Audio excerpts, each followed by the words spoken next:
Welcome to Kenton's videos. Enjoy the video.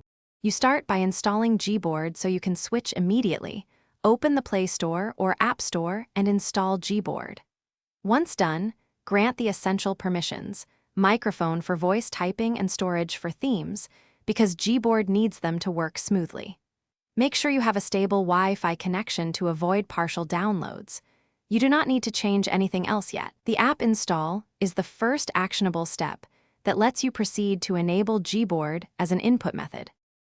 Now enable and select Gboard as your default keyboard so you actually use it.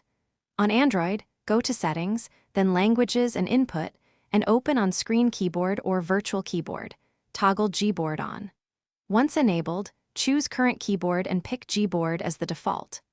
On iOS, add Gboard in Settings General Keyboards and allow full access if you want advanced features. This sequence ensures the system routes keystrokes to Gboard and unlocks its suggestions and clipboard tools.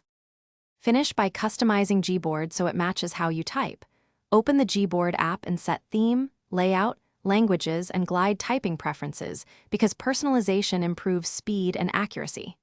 Then test typing in a Notes app.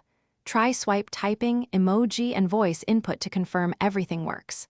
If something fails, restart your device first, then reinstall Gboard or reset keyboard settings. This fixes most problems because it clears permissions or corrupted caches. Make sure to verify language packs when switching devices. Thanks for watching. Consider subscribing if we helped you.